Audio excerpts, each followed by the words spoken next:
All praise to the Most High. We give all praises to the Most High for allowing his son to die for our sins, to die for the nation of Israel. He was sacrificed to give us a chance to get the kingdom. And we ask that in our repentance that he gives us mercy.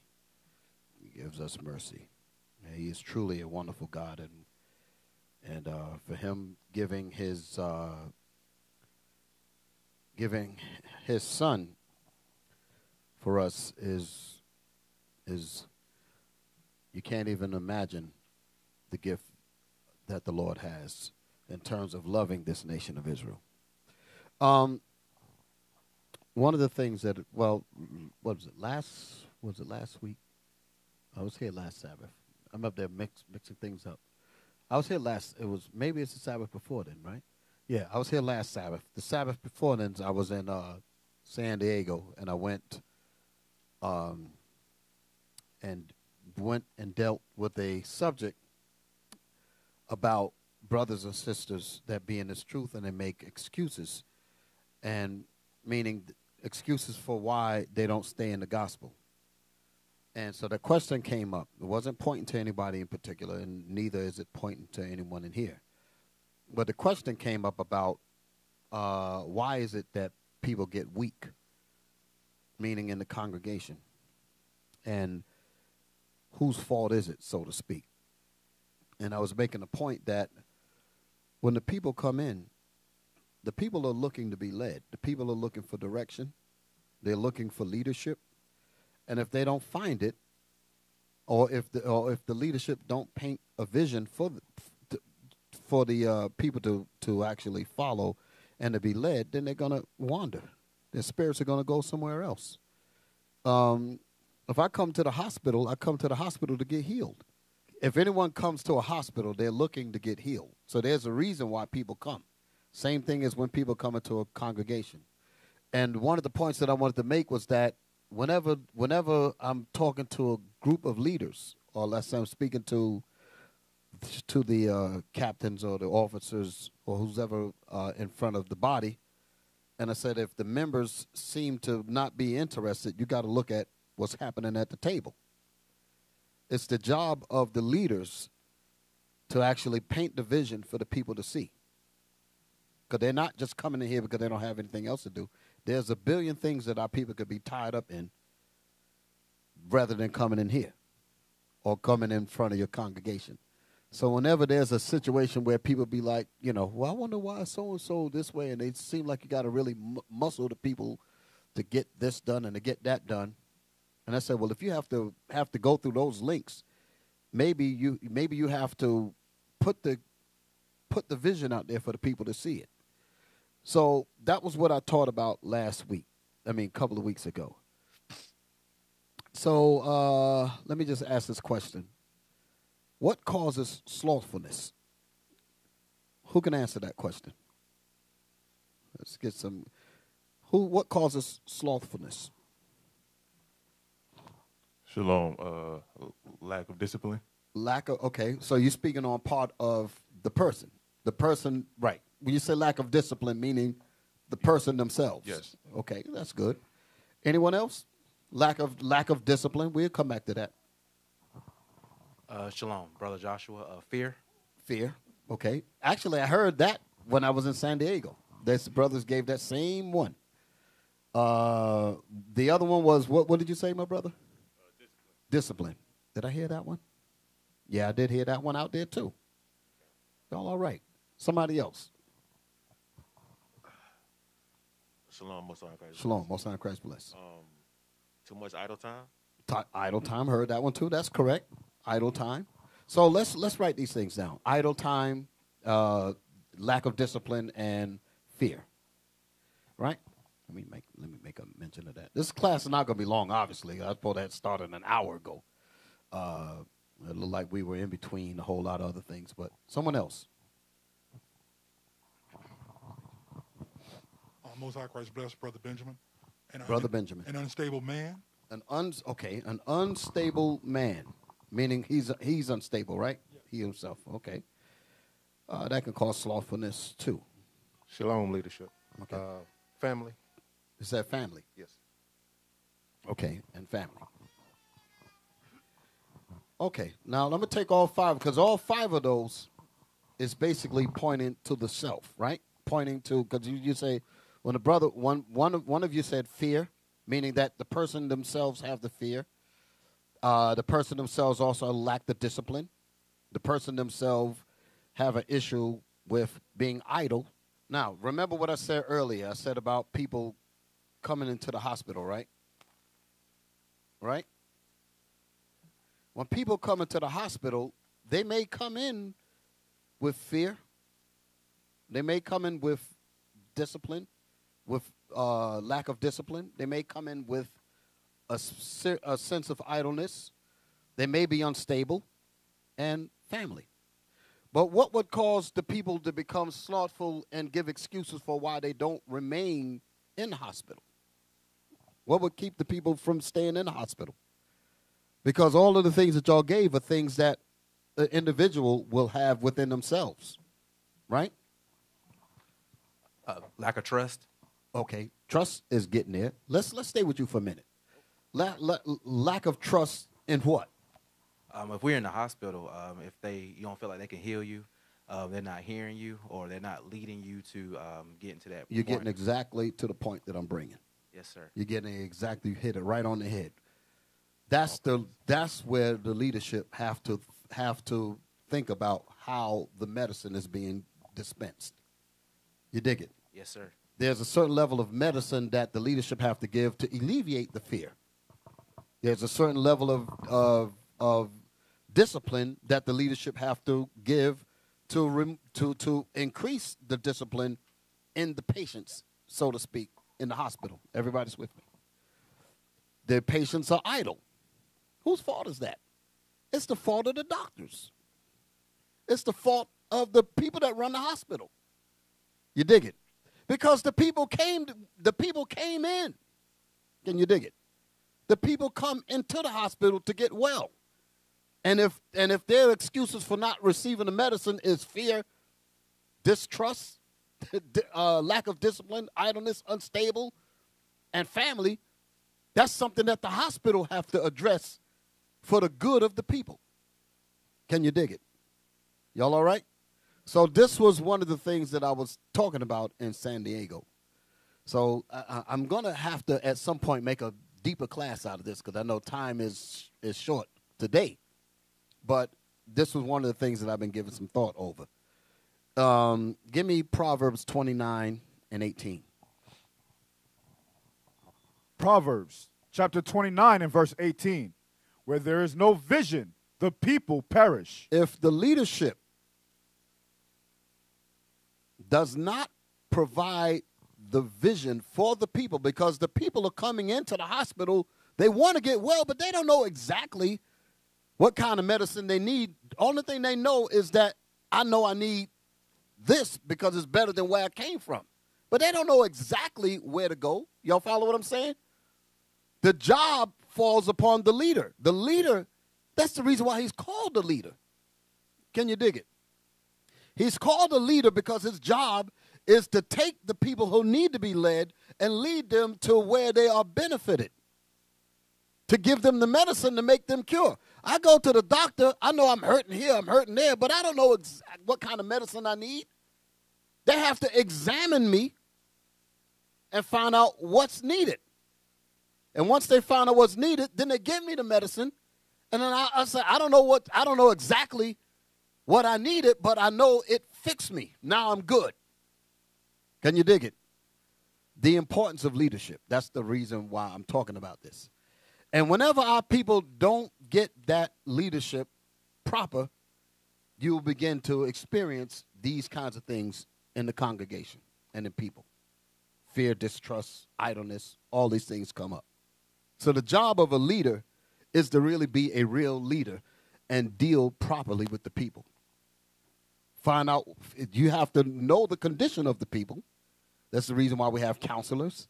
That's the reason why we have brothers. We set brothers over certain brothers, sisters over certain sisters, things like that. Because the objective is to be able to properly guide them to where they need to be. You dig it? And the medicine has to be the Bible. Can't be nothing else. Got to be the scriptures. If you ain't giving them this, they're going to go. Because they didn't come in here to look at my pretty face. You know I ain't got no pretty face, right? But you dig what I'm saying, right? They're not coming here because they want to see Deacon doing so or Bishop that or no. They're here because the people needed it because they were sick out there in the world.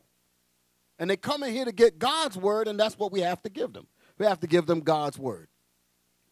So one of the things that I wanted to make a point about, with time running, I wanted to make the point about that as we as leaders do our best to give you the medicine that you need, you yourselves are going to have to in turn take this medicine and heal the rest of your people.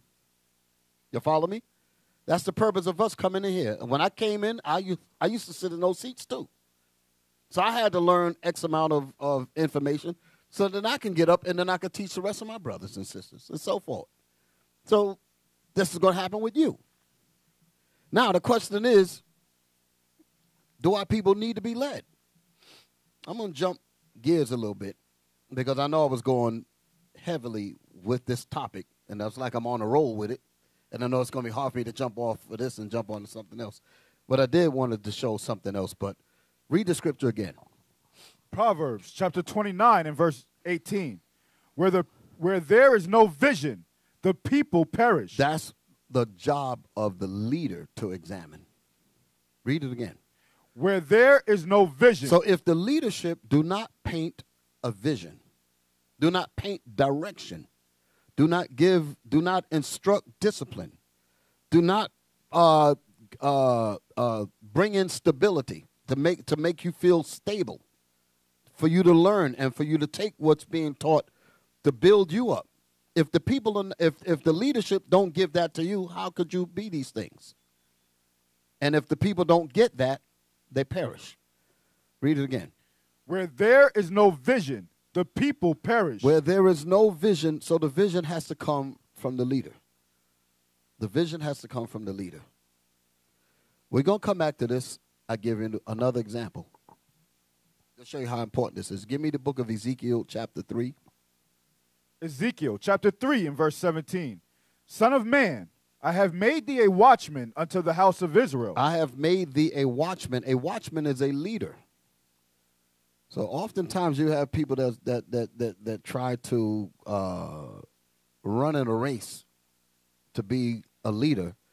That's not something to take lightly. Because as you're going to read here, it's a very serious position to be in. You're dealing with people's lives. You're dealing with families. You're dealing with women, men. You know, what you say goes a long way. So you have to be careful in the medicine that you're dispensing. You give them the wrong medicine and you can send them in the wrong direction. And if you send them in the wrong direction, they're going to sue the doctor, so to speak. You dig what I'm saying? So we have to make sure that we deal properly with the people. Okay? Read.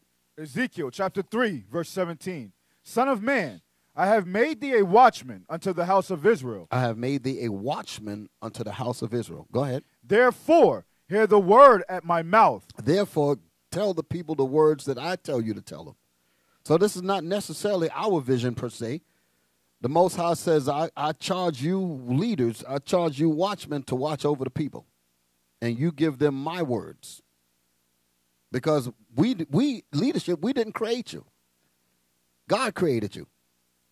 And if any of us are going to be put in charge of God's flock, you better recognize that they're God's flock and they're not our flock, so to speak. You dig what I'm saying? So we have to make sure that whatever we bring down to the people got to come from the Most High. You dig it? Sure. If the people can sense that, you're not going to have a problem where people are going to be fearful, where they're going to have discipline issues, because they're going to recognize that you're bringing them the word of God. That's where the trust comes in at. You won't have to distrust. You won't be idle, because there's things in the Bible that tells you how to dispense administrations. But you have to examine the people to learn where to put the administrations at. So by having that connection and that conversation in the congregation, you find out what people's weaknesses are. You find out where their strengths are. You find out where their talents are, where they need to be built up, where they're strong at. You find all of these things out. And then you paint, you lay down the vision and begin to put the people in their departments. And now we all have purpose. Because the departments that you end up going in, or the services or the talents that God given you, he gave you those talents to use for his benefit. And if the people can see that, then the people have a sense of purpose. And the people know that I'm in the right place. Read. Ezekiel chapter 3, verse 17. Son of man, I have made thee a watchman unto the house of Israel. Therefore, hear the word at my mouth, and give them warning from me. So a leader has to know the danger that the people don't know. Again, another serious position for a leader to be in. He has to know the prophecies. He has to know the danger and have to be able to properly instruct the people to clear them of the danger that's coming. Literally, the watchman in the past was a man that stood on a tower and looked over to see if the enemy was coming towards the camp. He sees it, but the people that he's looking out for, they don't see it. But if he doesn't warn the people and prepare the people for what's coming, and the people get wiped out, who they going to blame? Huh? They're going to blame the watchman. The pilot that's flying in the plane. He's got the plane. He knows what's in front of him. The people on the plane, they're trusting him. But if he does something wrong with that plane goes down, who they blaming? They blaming the pilot. So, yes, certain people that are coming, they're coming for different reasons. But if they're coming in for the right reasons, and if they came in with the right reasons, and let's say they did have fear. Let's say they did have discipline issues. They were idle, and unstable and things of that nature, which will cause them to be slothful. But in spirit, they want to be right. So the leader has to find out how to address those points to build them up so that they can be what God needs them to be. Okay? I'm going to jump gears because this is going to get into a whole class, and I ain't going to get nowhere near finished it. So I'm going to jump gears. Y'all all right so far? I saw something I'm going to go into my video. I'm switching gears now. Last night on the radio program, we were talking about the knees of oppression. What was the name of it? The traumatizing knees of oppression upon our people, right? I don't know how many of y'all did not see it or watch it. Okay. I can't even see. Can you see the hands? I'm just trying to get a gauge of, okay, so the rest of y'all saw it. All right, all praise to the Most High. One of the points that I was trying to make in that video was that our people need help. To see the family of George Floyd, to see the family of the Browns, you got the even Bland family. You have, when I say the Bland, Sandra Bland, you had the sister from New York, the brother with the cigarettes, Rich, what was the name? Garner, yeah, Eric Garner. Our people are suffering. And at some point, the leaders going to have to deal with them. You have the church leaders that's trying to deal with them, and he made a point. There was a clip that I played where you had that preacher from North Carolina. And at the end of it, he said a lot of good things, but at the end of it, he said, we want accountability. Right?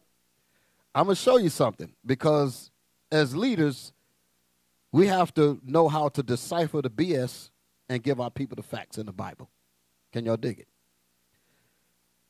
Play my video. Meet the press. This Sunday, after the verdict, Guilty, guilty, guilty. the country exhales. Feels like we just got a breath of fresh air. Like for the first time, it feels like we can breathe. I feel good. We got justice. But does Derek Chauvin's guilty verdict indicate real change? Or was it an isolated, high-profile event? The jury did its job, and hopefully we here in the Congress will do our job and pass criminal justice reform. This morning, we'll hear what the verdict means to many African Americans. I was happy that the nation could see that there may be a change coming about. And I'll talk to Senator Amy Klobuchar of Minnesota. Okay, that was Baltimore. it. We ain't got to go that far. What do y'all gather from what y'all just looked at? I know people are like, well, why is he even showing this? I know some people don't understand why I'm showing this. Play it again. This Sunday, after the verdict, Guilty, guilty, guilty. the country exhales. Feels like we just got a breath of fresh air. Like for the first time, it feels like we can breathe. I feel good. We got justice. But does Derek Chauvin's guilty verdict Stop right there. Okay. You actually happened to stop right where I needed it. Put that sign up there again. Look what somebody put. That ain't Jake holding that sign up. Do y'all see that? This, when the news people were edited, because they have to go, you got to think about it. The newsroom, this is Meet the Press, right? What was it? Meet the Press. This is NBC. Before they put something on television, the video editors, the columnists, the news writers, they have to go to a chief editor. Who said it? They have to go to a chief editor. And the chief editor says you are allowed to put this in it, you're not allowed to put that in it. You're allowed to put this in it, you're not allowed to put that in it. Y'all all right? So, now, I didn't bring this out last night.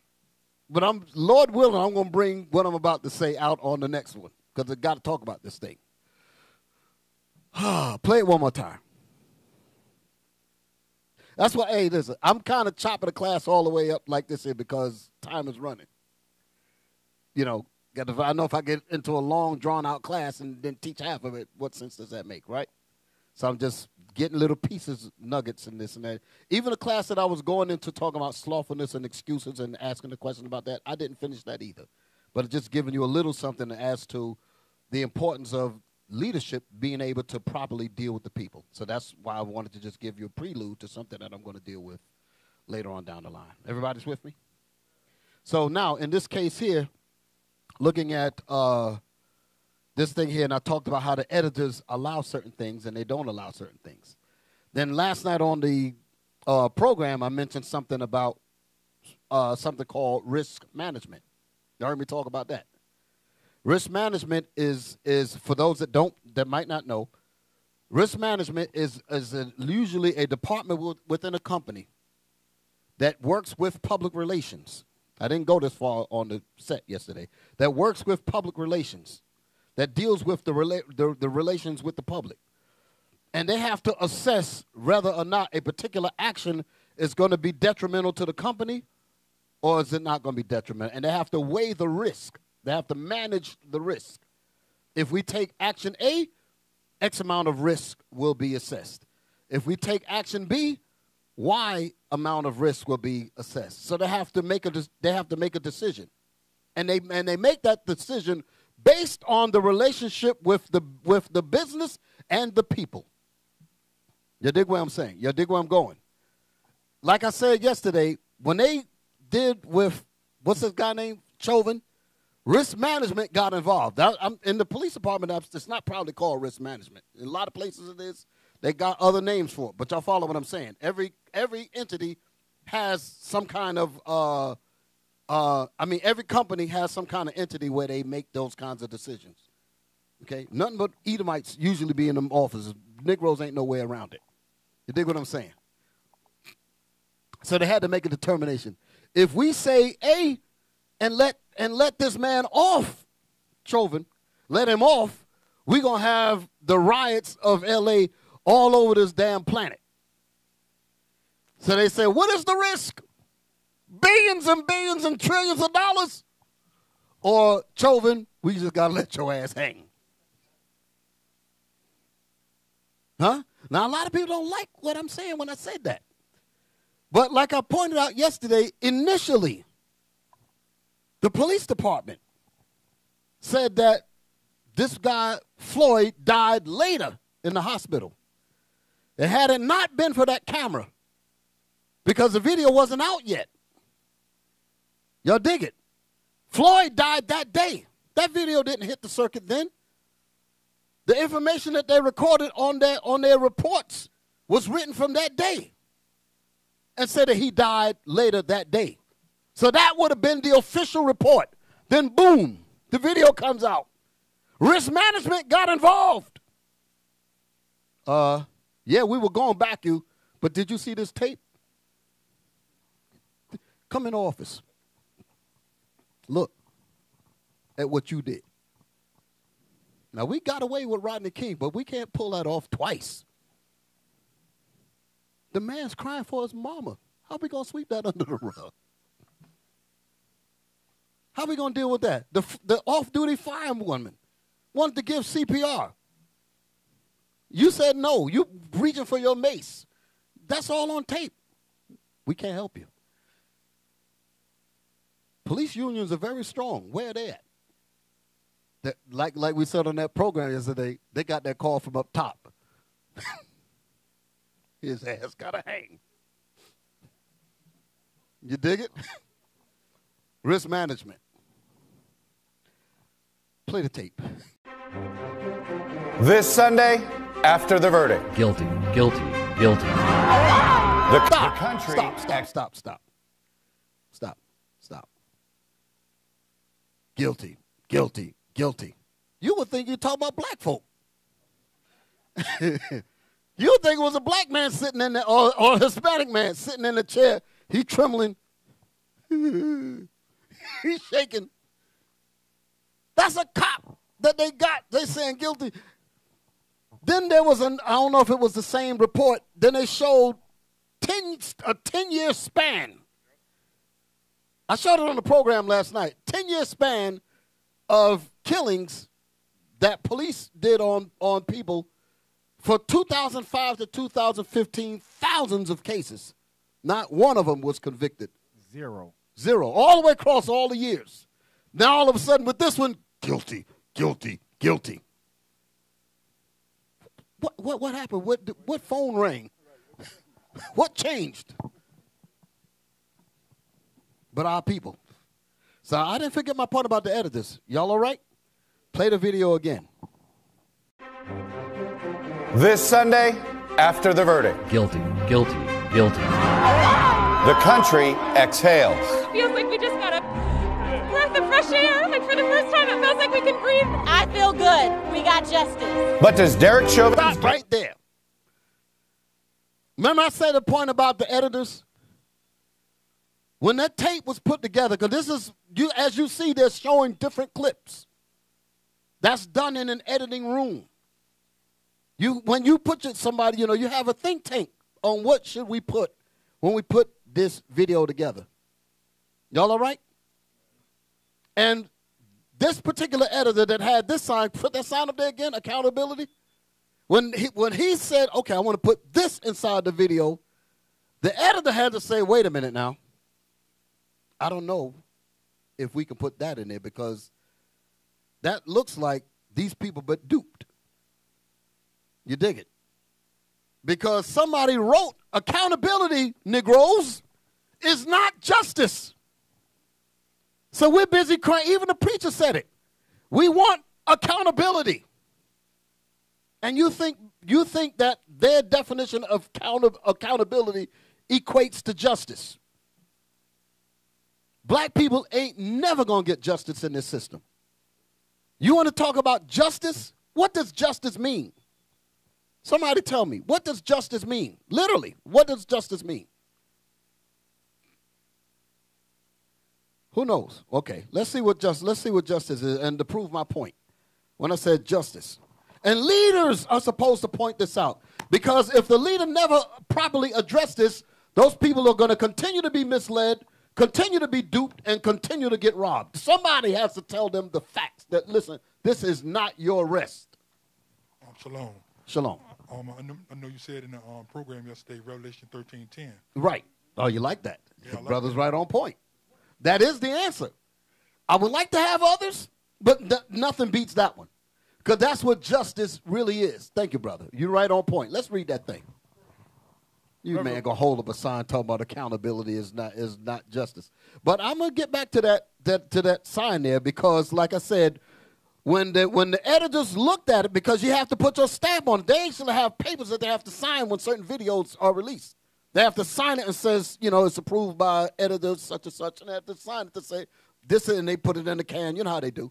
And this is it. And it's solid, ready to go. They got people to, if the video comes up as a question in the media or whatever, they'll pull those editors up and say, why'd you put this in there? And they will have to answer that. Everybody's name is on that log.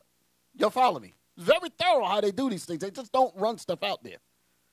There's a lot of people involved, and when by the time something hits television, over 100 people had to sign off on it, had to discuss it, think tanks, scrutiny, all kind of things happen before they put it up there. You follow me? Y'all understand what I'm saying, right? So somebody said, we can get away with this because they're saying that our intelligence is not that smart, is not that sharp. For them to be able, because at the risk was, are you crazy? You really want to put that in there in the middle of this jubilance? Look at the black women. We got justice. We can breathe. All that. Can you dig it? And then you're going to throw that in there. You just mess up the party.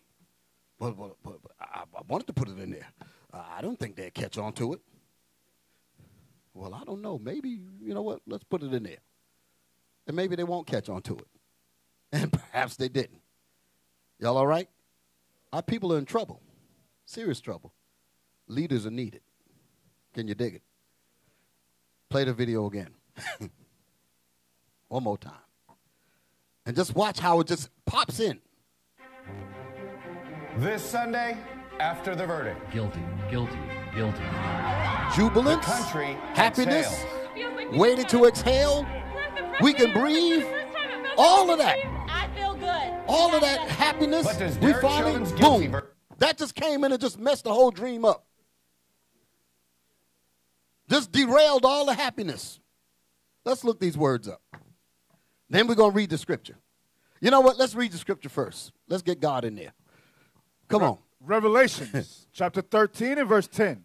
He that leadeth into captivity. We're trying to find out what is justice. If we're talking about getting justice, because even Dr. King said it. Dr. King said a threat to justice anywhere. No. How'd it go? A threat of injustice anywhere is a threat to justice everywhere. In other words, if you have a little bit of injustice in your system or a little bit of leaven, you have no justice. Because injustice has a contagion that seeps into every aspect of your system. That's what King was making a point. Martin Luther King. Y'all all right? So either we're in a just country or a just society or an unjust society. And if you don't know the difference between the two, you will mix accountability up with justice. Two different words. That's the reason why that was put up there. And somebody in the audience held that. Somebody with their camera thought it was newsworthy and said, well, let me get this clip. Even if they don't use it, I think it's worth getting. Snip. Went to the newsrooms. They were looking at it. Say, hey, Bob, on your camera, we're going to use this and put that in here. And we're going to run it on the news tonight. Then the editor have to say, well, I don't know, man. That thing goes against all of the exuberance. Then somebody else said, but these are Negroes you're talking about. You might get away with it. The insult. All this kind of discussion happens in these closed air-conditioned rooms. Y'all all right? Play it again. This Sunday, after the verdict. Guilty, guilty, guilty. The country exhales. Feels like we just got a breath of fresh air. Like for the first time, it feels like we can breathe. I feel good. We got justice. But does Derek Chauvin's guilty verdict indicate? Look how they just threw it in there. How they just threw it in there. Some of y'all really, if all of y'all ain't getting it, I know the majority of y'all getting the point that I'm making. The slap in the face, bam. Put up accountability, please. The definition, accountability. That's the reason why that sign said what it said. They said, dang, now they mad at me. Huh? They mad at me. Go ahead. They mad at me. They say, here, you messing up our fun. You know they hate us. For you say, we're trying to be jubilant. We're trying to be happy. And here go this nigga in purple gonna come up here and just mess up our day. make us think that we didn't get. You dig what I'm saying? Some people might be looking at it like that. I'm using those terms because that's how they would refer to somebody telling them the truth, and as opposed to the dream that they want to believe in. Don't wake me up, I'm dreaming. Here you come waking me up to reality. Go ahead. Osaka sent me a message, and he said, listen to the music and how cheery it is. He said triumphant. Yeah. And that's what's sucking people away. They ain't reading the words. They're just listening to the music. But the part you want to catch on to what they did. You notice they got everybody told them to say, hey, we're going to make this announcement in a little while. Everybody was waiting. Stop working. They started looking at TVs. They was waiting. We're going to put their ass to sleep one more time. And they put everybody to sleep at one time. When they made that announcement, that's to put them all back to sleep. Go to Isaiah 59 real quick. Because what Bishop is saying about leadership being necessary to bring out the fact that to bring out the fact that the accountability is not justice, right? Because like the bishop was saying, the video's being played, the music's triumphant. We overlook what's really going on. The need for leaders to show our people what's really going on is necessary. Go to Isaiah 59, start at verse 7. Isaiah. This is talking about Israel being rebellious. We have to show our people why these things are happening to our people, though, right? Read that. Isaiah chapter 59 and verse 7. Their feet run to evil, and they make haste to shed innocent blood. That's us. We make haste to shed innocent blood. We see what's going on with the gang killings and the things in our community. We see what's going on. That's the leadership's job to bring it forth to our people, right? Read. Their feet run to evil, and they make haste to shed innocent blood. Their thoughts are thoughts of iniquity. So our mind is sin, right? Read. Wasting and destruction are all in their path. Read.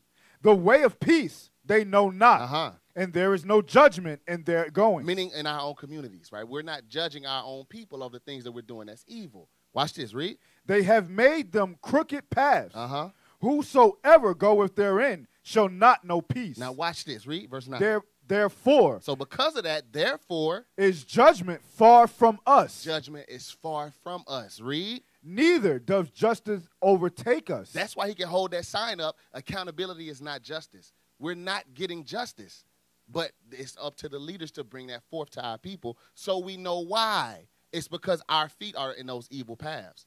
It's up to us to come back and repent and come back to the Lord, because the justice that we're really seeking is what Bishop brought out in Revelation 13. Read that, verse 9 again. Verse 9. Therefore is judgment far from us. Neither does justice overtake us. We wait for light. We hope for that justice, like the sister was crying.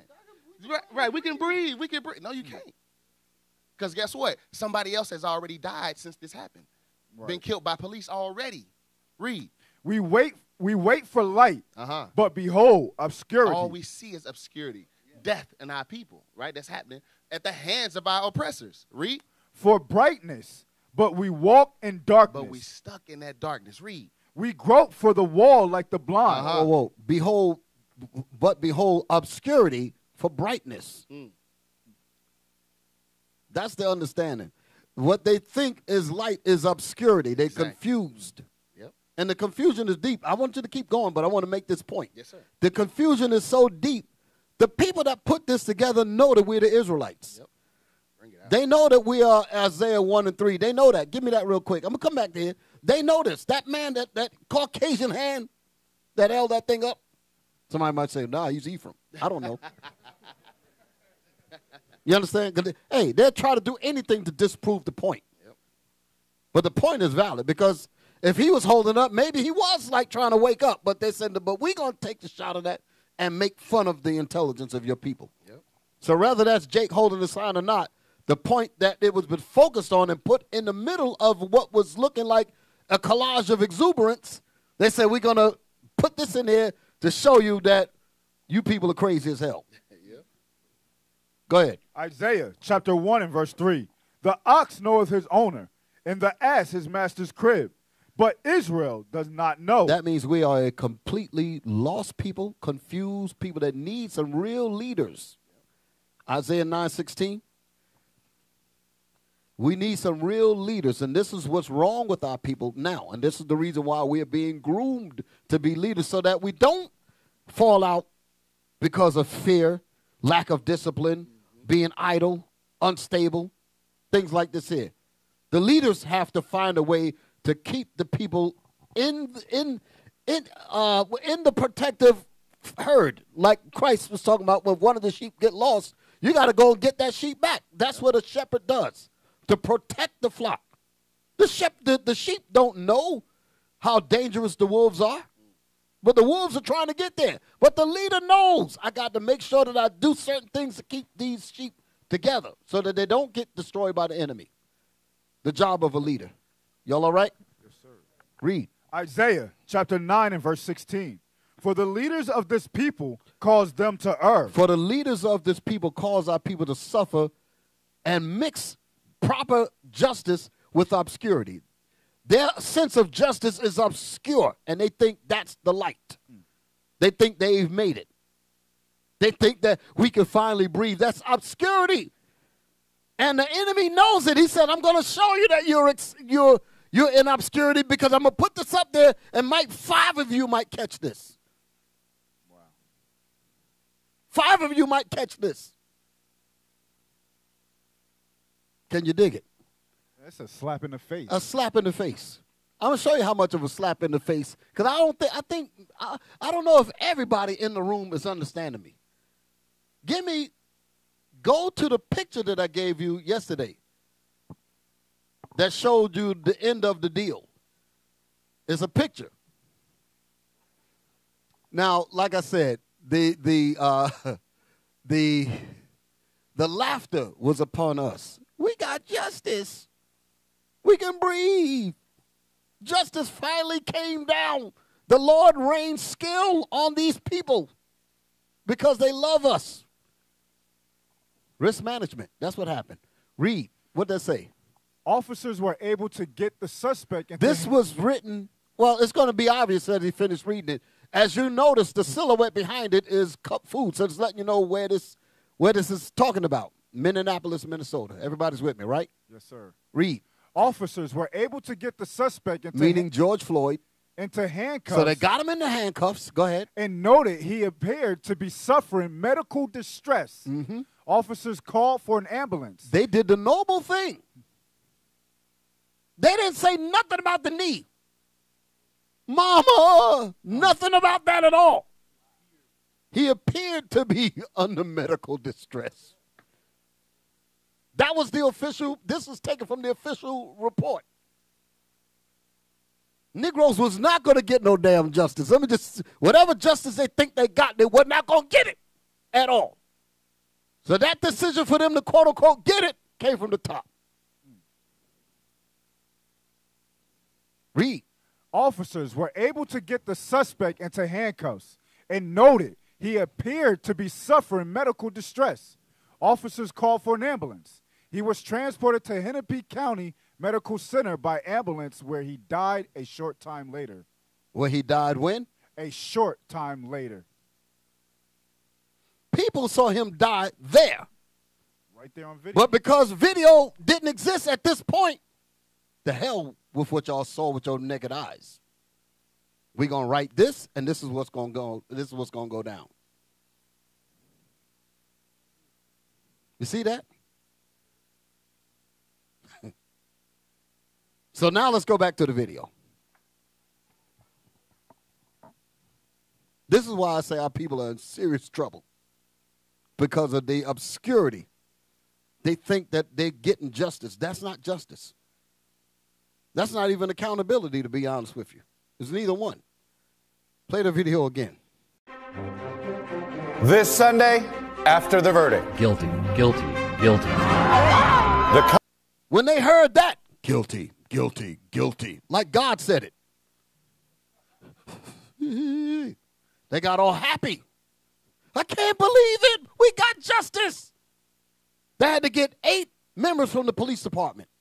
8. That came from up top.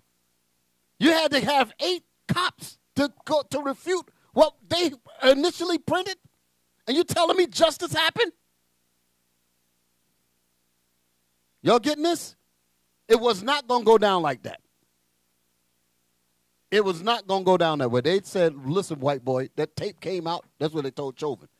That tape came out. They said, listen, in light of this tape and what went down, the risk is you going to jail. We can deal with that risk. We can't go with the risk of having our cities torn up and burned up and all that. We can't have that. Go ahead. Go ahead, Captain. Go ahead. I'm gonna lean back. I think I said enough. Go on with it. Go back to Isaiah 59 and read verse 10. And that's crazy what you said, Bishop, because what that means is they had to have a think tank to decide whether to arrest somebody where we seen him kill him. They had to go back and talk and huddle up to say, all right, should we do this? Think about how, now let us do that in our own community. You're going to jail without thought. They don't even consider it. But because of how they treating us and what's going on, our people don't even realize how much oppression that we're in. Y'all understand what I mean? Read verse 10. Isaiah chapter 59 and verse 10. You want to say something? No. Go ahead. Go ahead. I was thinking about, We grope for the wall like the blind. Uh-huh. And we grope as if we had no eyes. As if we had no eyes. Understand something, like the bishop has been saying. The leadership has to bring these points out, because do you think that they knew, or are people even consider that from 2005 to 2015, thousands of cases, no justice, right? Nobody got a guilty verdict. We just seen this one, and we forget about everything else. That leader has to bring forth the facts that, hey, this is always happening.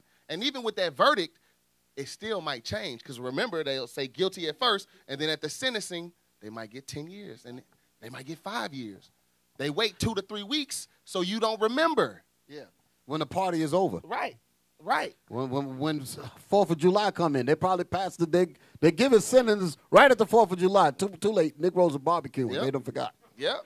So that guilty, it's really not what you think is what I'm saying. So it's really not justice, right? Read verse 10 again. Verse 10. We grope for the wall like the blind, and we grope as if we had no eyes. We can't see what's actually going on around us. It's a trick bag. Guilty, guilty, guilty. You go right back to sleep, right? Read.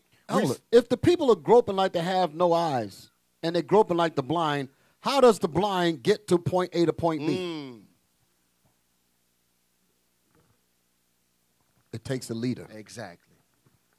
That's the point. That's the importance of you. You're going to have to lead these people. Yeah. Go ahead. Finish that real quick. This is the only verse I got. We stumble at noonday as in the night. Uh-huh. We are in desolate places as dead men. As dead men, as spiritually dead. I got to understand. That's the importance of that leader, to bring forth this understanding that that's not actually justice. That's why with that sign being held up, even though it's a slap in the face, it should be a wake-up call to our people. All right? But that's all I got, Bishop. Now let's put the words up there. Let's look up justice. Well, no. Give me accountability first. Because that's how I said it. Accountability is not justice. Let's look up accountability. Come on. Accountability. The fact or condition of being accountable, responsibility. That ain't enough. Hold it. Is there something we can click to go further? Move down. Let's see something. Let's move on down. The meaning of accountability. Click that. Okay. Read it. What is the meaning of accountability? Webster's dictionary defines accountability as the quality or state of being accountable, an obligation or willingness to accept responsibility for one's actions. Accountability doesn't mean punishment. Accountability is a willingness to accept responsibility for our own actions. Did y'all get that?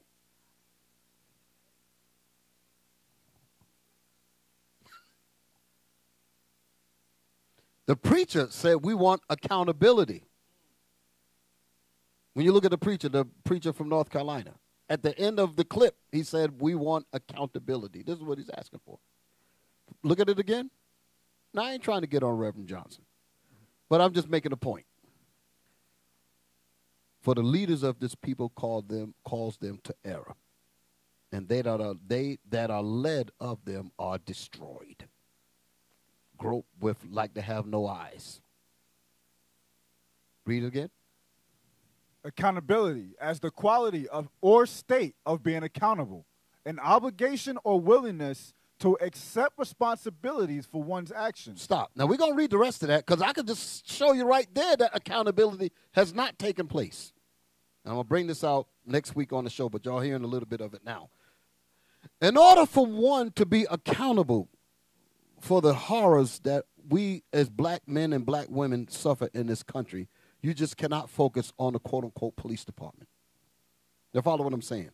It's a whole conglomerate force that involves education, that involves media, that involves history, that involves justice, economics. All of these things work together in unity, in tandem with each other to oppress and destroy and to mutilate us. So when you want to talk about accountability, how in the world you're going to say that one party is accountable, but the rest of the party that's implicit in it or complicit in it, that they're not accountable? You don't have any accountability until the whole, what it say, one's action, the action is the whole system. And all of the people that's benefiting from our death, that's benefiting from our misery. The prison industry, for an example. I just use that as an example. When a system is set up for your young kids to mess up in school because he has no daddy at home. They say he got ADHD. Ain't no daddy at home. Can you dig it? He acts up. He goes to the detention or the principal's office. Letters are sent home. Your son is this, your daughter's that. Then they get a little label on them. Stigmatized. They become a problem child. Now they put him in special ed. Now all of a sudden he or she loses interest in school. They begin to fail. They don't graduate, so they can't get job A, B, and C. They got to go rob and steal. When they rob and steal, the law picks them up, take them to jail, and then the prison industry makes money off of your sons and daughters. Because of many services it takes to operate a prison. Uniforms, cleaning agents, mechanics, refrigeration, heating. All of these guys make money off of keeping that prison system operating. The lights, Con Edison, all of them. Well, what they got? Duke Power and all that. The gas that run the heaters. All of these people make money. How is it that these people are going to make money if there's no black flesh in there? Who opens up a hotel and don't expect guests? Can you dig it? So our people are being funneled into this thing. So as they're being funneled into it, all of those components, education, media, movies, whatever it is, they all contribute to that. So when you want to talk about some damn accountability, all of them got to get it. Y'all all right? How you going to leave that out and you talking about accountability? That's what that sign was talking about. But the sad part about it is that you think you got accountability, you didn't even get that. We're coming back to accountability. Now let's get justice. We got justice. Are people blind?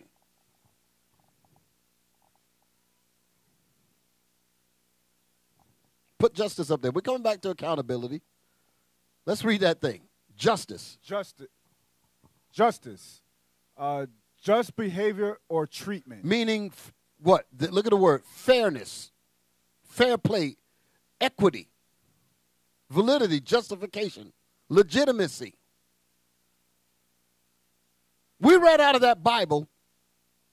Let's read justice. Give me Deuteronomy 27:17. Let's read an example of what justice would be. Deuteronomy chapter 27, verse 17. Mm-hmm. Cursed be he that removeth. Read it again. Cursed be he that removeth his neighbor's landmark. And all the people shall say, Amen. What that mean? What that statement, that's a law in the Bible. What does that statement mean right there? Anybody? All right, come on.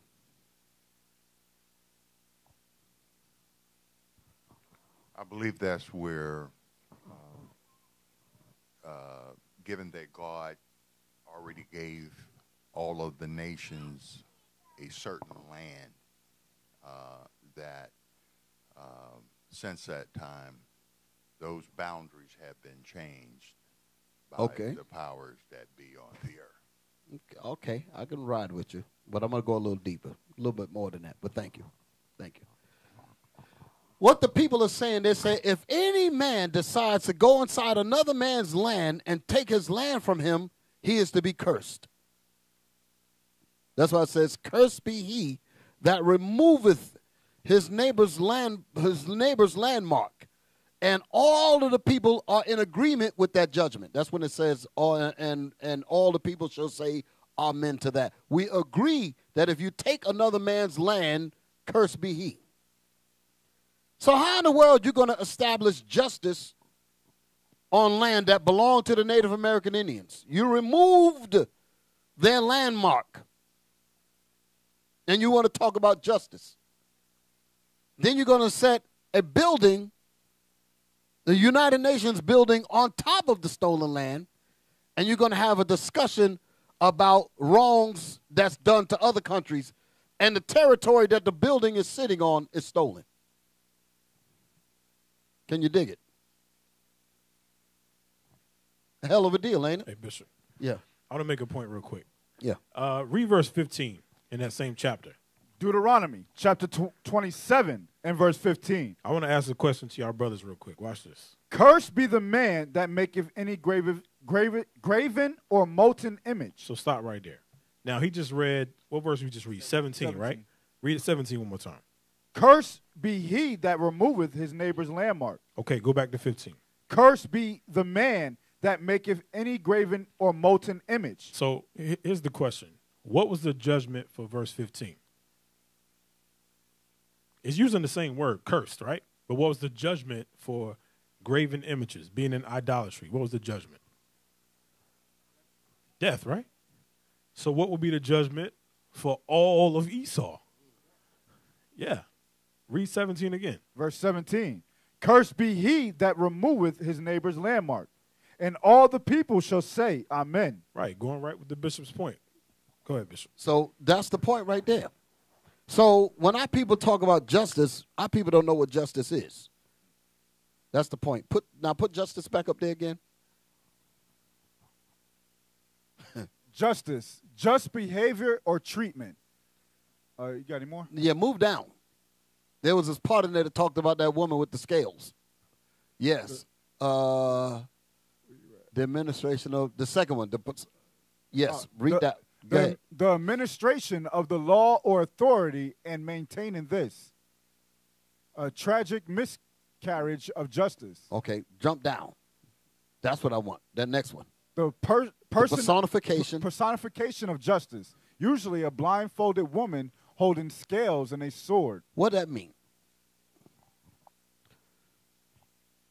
What that mean? They actually have the image. Somebody, can you put the image up there, Rick? I'm gonna end it because the bishop is gonna be on in a few minutes. Put the image. So there's no other class coming in here, right? This is it. Okay. Put the image, the scale with the woman. Black people talking about something. We got justice. Lord have mercy. Therefore, the law is slack, and justice never goes forward. It means that in that Bible. Again, we got to give our people the facts, not lie to them. Tell them straight up, this is not your rest. You ain't going to get no justice here. You got it? You found it? Let's put it up there. Take a look at this woman. She has a sword in one hand, and she has the balances of the scales to weigh rights and wrongs, and you notice around her eyes she has what? What is the blindfold supposed to signify? Huh? She's not what? Say it loud. Anybody? What is it? Go ahead. She doesn't see anything? What is it? What is it supposed to mean when she has that blinders on?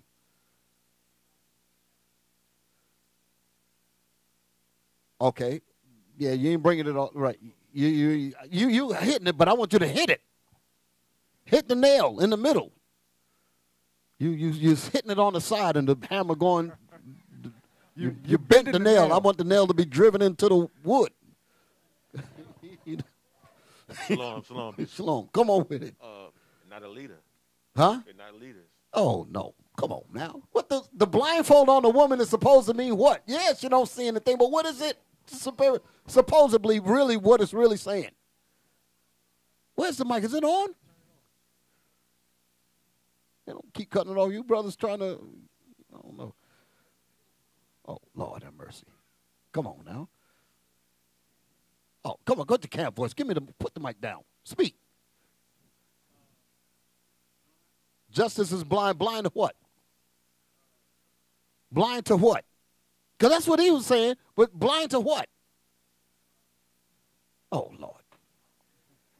Come on, man. Come on, David. Thank you.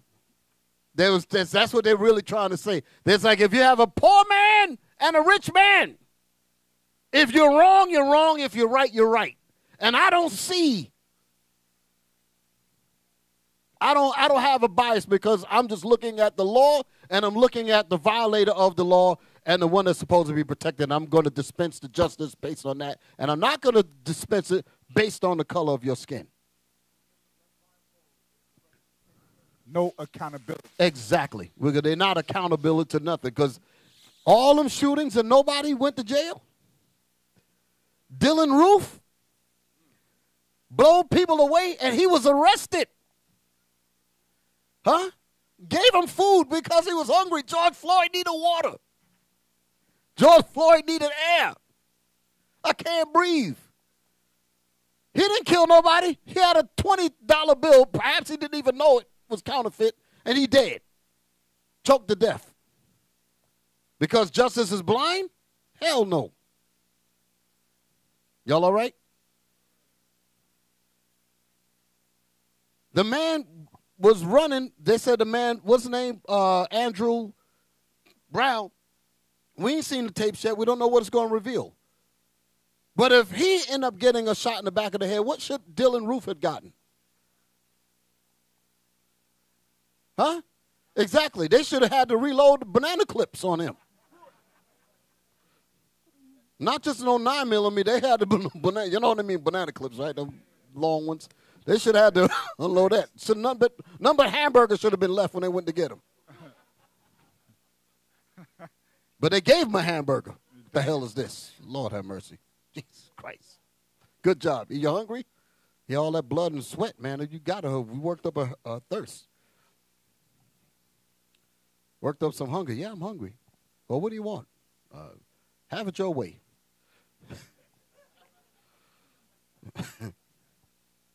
2 off beef patties. Hold the sauce. You know. What kind of drink you want? I don't know. I'll think about it. Justice is blind. Yeah. Go back to the thing again. Well, to end it. So this is not justice at all. Our people did not get justice at all. So the women screaming out the window, talking about some we got justice. That's not justice at all. Okay? Go ahead. Can I look up something? Yeah. Can we look up something real quick on Google? Just look up real quick. Not George Floyd. Derek Chauvin sentence length. Look that up real quick. Should be just Google it and then let's look at maybe like the first two articles. While you're looking at that, did y'all know that when they were beating the hell out of Rodney King, they had a rope around his neck? Did y'all know that? Yeah. I saw that in 91. So if he tried to get up, they knocked him back down so they can continue to beat him. You might want to show that real quick, Bishop, if we got time. He showed it last night on the radio show, but y'all, he brought that thing out. Just real quick. Not guilty, not guilty, not guilty, not guilty. I want to see the Google, though. I want to see it. Here we go. Even though he was found guilty of three counts. Guilty. Go ahead. Under Minnesota statute, he's only been sentenced on the most. He said he'll only be sentenced on the most serious one. Right. Yep. Read on. Second-degree murder. Watch While this. that count carries a maximum sentence of 40 years, experts say what? He won't get that much. You see that? They already know. He's not going to get the max. Read on. Watch this. They say that for all practical purposes, the maximum he would face is 30 years. And what else? And he could get less. Right. The maximum is 30. He might get 10. Yeah, he might get 10. He might get 10. Yeah. With time off for good behavior, 5. So hell, he might get probation. Yeah, that's true. That's possible. Hey, that image I sent of the Bible Book of Our Fathers, put that one up there. I want to show you something. That one, when I seen it, it kind of threw me back. I'm like, why in the world would they get Jesse Jackson? Out of all the people they can get to put in the picture, why would they get Jesse Jackson? See, this is what they want us to, they said, when Bishop was talking about it earlier, he was talking about this leadership that's here. You ought to be appalled if you vote for this system. Voting, all that stuff they try to get you to do, that's a bunch of madness. And our people are at the front of this stuff. There's an image. Let's look at the image. Show them. And Ben Crump is the new black man handler. He going from family to family, cashing in on our people. There's Jesse back there. They got Jesse back there. You got Corey. What's the other brother from South Carolina? You got all the. These are the people that's making bank off our people. They're making much money off of us. They even got Jesse on this one. What's the other brother down there? All of them are reverends. Why don't they tell them that they're the Israelites that the Bible speaks of? Why don't they do that?